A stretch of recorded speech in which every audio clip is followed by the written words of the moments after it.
갑자기 가슴이 조여오고 숨이 막히는 느낌, 그 몇 초가 영원처럼 느껴졌습니다. 심장마비를 겪은 많은 분들이 이렇게 말합니다. 안녕하세요.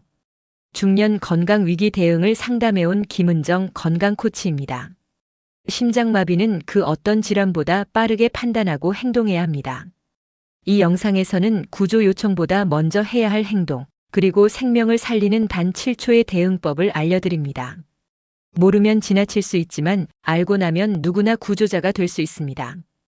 이야기가 도움이 되셨다면 구독과 좋아요 부탁드립니다. 댓글에 숫자 7 하나만 남겨주시면 그 짧은 글자가 큰 힘이 됩니다. 1. 대부분이 잘못 알고 있는 신고 순서. 심장에 이상이 온 상황에서 많은 분들이 제일 먼저 구조 요청 전화를 걸어야 한다고 생각하십니다. 물론 신고는 빠를수록 좋지만 정말 중요한 순서는 따로 있습니다. 단 몇 초 사이에도 생사가 엇갈릴 수 있기 때문입니다. 서울에 사는 50대 후반의 김 씨는 어느 날 아침 갑작스레 쓰러진 아내를 보고 당황한 끝에 바로 전화부터 걸었습니다. 하지만 전화하는 동안 아무 조치도 하지 못했고 나중에야 심폐소생술이 필요했다는 사실을 알게 되었습니다. 그 몇 초 정말 아까운 시간이었죠. 심장마비가 의심될 때 가장 먼저 해야 할 일은 의식과 호흡 확인입니다. 환자의 어깨를 살짝 흔들며 괜찮으세요? 라고 말을 걸어보세요. 아무 반응이 없고 숨 쉬는 기미도 없다면 그때부터는 시간이 생명입니다. 그 다음 단계는 주변 사람에게 구조 요청을 부탁하는 것입니다. 회색 옷 입으신 분, 구조 요청 전화 좀 해주세요. 처럼 분명히 지목해 요청해야 책임감을 느끼고 바로 움직일 수 있습니다. 누군가 하겠지 하는 마음은 실제 현장에서 아주 위험한 착각이 됩니다. 이제 심폐소생술을 바로 시작해야 합니다. 심장은 멈춘 뒤 3분이 지나면 뇌 손상이 시작되고 그 이상은 생명을 유지하기 어렵습니다. 전화보다 손이 먼저 움직여야 하는 이유가 여기에 있습니다. 정리해 볼까요? 의식 확인, 호흡 확인, 구조 요청 지시, 그리고 바로 심폐소생술. 이 순서를 꼭 기억하셔야 합니다. 대부분의 분들이 일단 신고부터라고 생각하시지만 실제 현장에서는 단 몇 초가 사람의 생사를 결정짓습니다. 진짜 신고는 생명을 살리는 행동부터 시작되어야 합니다. A. 눕히면 위험. 상체를 세워야 사는 과학적 이유. 심장에 문제가 생겼을 때 많은 분들이 환자를 곧장 눕혀야 한다고 생각하십니다. 하지만 이 행동이 오히려 상태를 악화시킬 수 있다는 사실 알고 계셨나요? 부산에 사는 60대 여사님은 남편이 갑자기 가슴을 부여잡고 주저앉자 당황한 나머지 바닥에 눕히고 이불을 덮어주었습니다. 그러나 나중에 병원에서는 그때 상체를 세워주셨다면 훨씬 안정됐을 겁니다라는 말을 듣고 큰 충격을 받았죠. 심장 기능이 급격히 떨어지면 혈액과 산소의 순환이 원활하지 않아 폐에도 부담이 갑니다. 이때 환자를 완전히 눕히면 폐가 눌려 호흡이 더 어려워지고 심장의 부담도 커지게 됩니다. 특히 폐에 물이 차는 증상이 동반될 경우 눕히는 자세는 오히려 치명적일 수 있습니다. 상체를 약간 세우는 자세는 폐의 압박을 줄이고 산소가 더 원활히 순환되도록 돕습니다. 가능하다면 의자에 기대게 하거나 벽이나 가방, 옷가지 등을 활용해 상체를 30도 이상 들어주세요. 누워야 할 상황이라면 머리 쪽을 살짝 올려주는 것만으로도 큰 차이를 만들 수 있습니다. 이 자세는 단지 생리학적인 효과뿐 아니라 심리적인 안정에도 좋습니다. 환자는 불안과 공포로 인해 숨이 더 가빠질 수 있는데 상체를 세우면 숨통이 트이고 긴장도 조금씩 완화됩니다. 숨쉬기가 편해졌다는 그 느낌만으로도 생존율은 올라갑니다. 쓰러지면 눕힌다는 오랜 상식, 이제는 바꿔야 할 때입니다. 심장 문제라면 상체를 들어주는 것부터 시작해야 합니다. 3. 심장마비 전조 증상 5가지 이렇게 옵니다. 심장마비는 아무런 징조 없이 갑자기 찾아오는 것으로 알려져 있지만 사실 몸은 미리 신호를 보냅니다.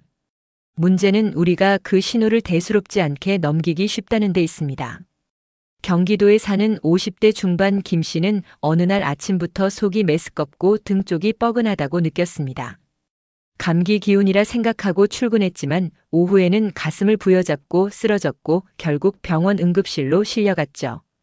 의사는 이미 전조 증상이 있었다고 말했습니다. 대표적인 신호 첫째, 가슴 압박감입니다. 칼로 찌르듯이 아프기보다는 조이는 듯 답답하거나 무거운 느낌이 더 흔합니다. 특히 흉골 중앙에서 시작되어 왼쪽 팔, 턱, 어깨로 퍼지는 경우 즉시 의심해야 합니다. 둘째는 호흡 곤란입니다. 평소보다 숨이 가빠지고 가벼운 움직임에도 숨이 찬다면 심장의 기능 저하일 수 있습니다.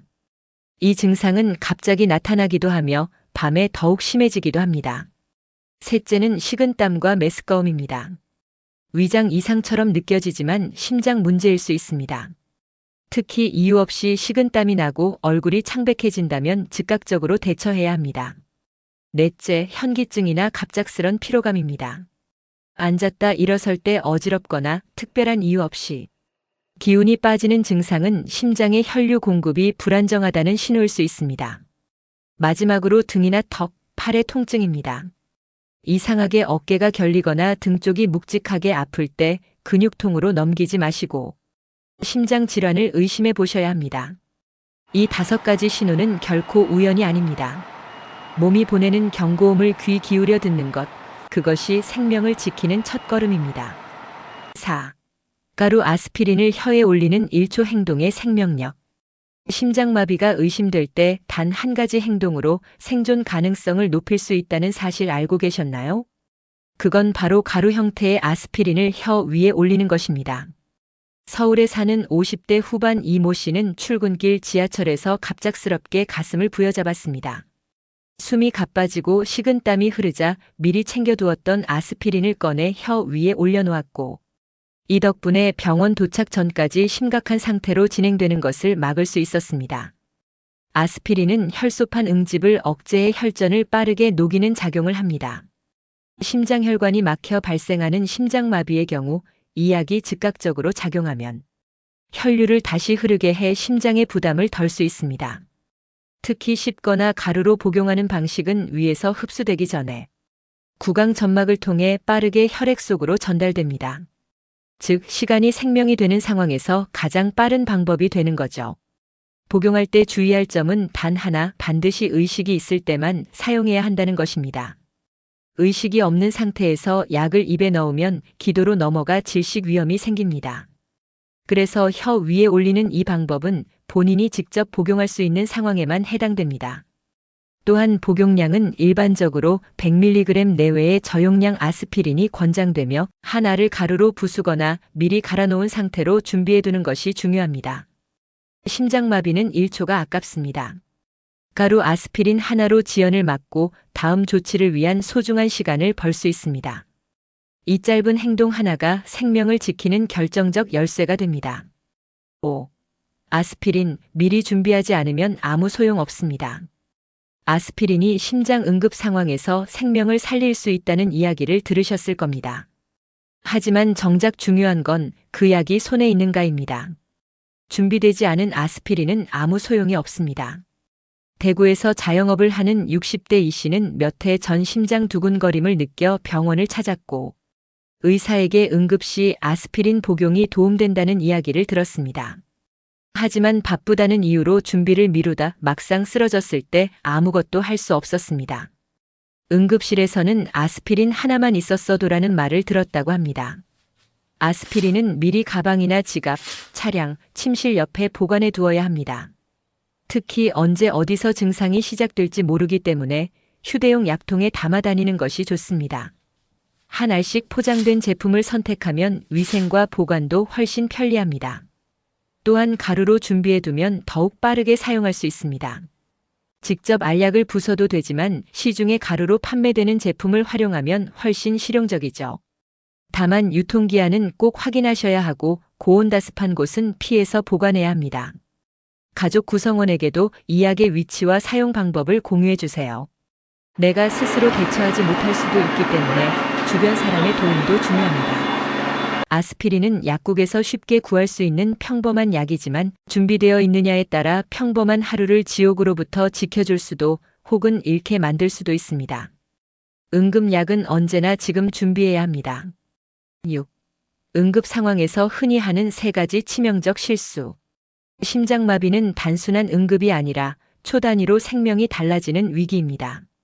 이럴 때 많은 분들이 본능적으로 움직이지만 오히려 그 본능이 실수가 될 수 있습니다. 첫 번째 실수는 아무 조치 없이 신고부터 하는 것입니다. 구조 요청 전화는 반드시 필요하지만 그 전에 해야 할 일이 있습니다. 바로 의식 확인과 즉각적인 심폐소생술입니다. 신고는 주변 사람에게 부탁하고 본인은 두 손으로 생명을 지켜야 합니다. 두 번째 실수는 환자를 억지로 눕히는 행동입니다. 심장 이상으로 호흡이 곤란한 상태에서 눕히면 폐에 압박이 가해져 더 큰 위험을 초래합니다.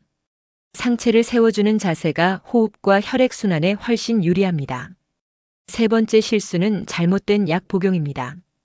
의식이 없는 환자에게 물이나 약을 억지로 먹이려 하면 기도로 넘어가 질식할 수 있습니다. 가루 아스피린도 의식이 있는 경우에만 혀 위에 올려야 하며 그마저도 신중하게 판단해야 합니다. 이 세 가지는 모두 도와주려는 마음에서 비롯됩니다. 하지만 정확한 정보가 없다면 그 마음이 오히려 생명을 위협할 수 있죠. 당황하지 않기 위해서는 미리 알고 있어야 합니다. 가장 큰 실수는 나중에 알아보자는 생각일지 모릅니다. 위기는 예고 없이 오고 행동은 단 몇 초 안에 이루어져야 하니까요. 7. 불안과 두근거림을 가라앉히는 느린 심호흡법. 심장에 이상이 생기면 몸보다 먼저 반응하는 것이 마음입니다. 가슴이 두근거리고 불안감이 몰려오면 숨조차 쉬기 힘들어지죠.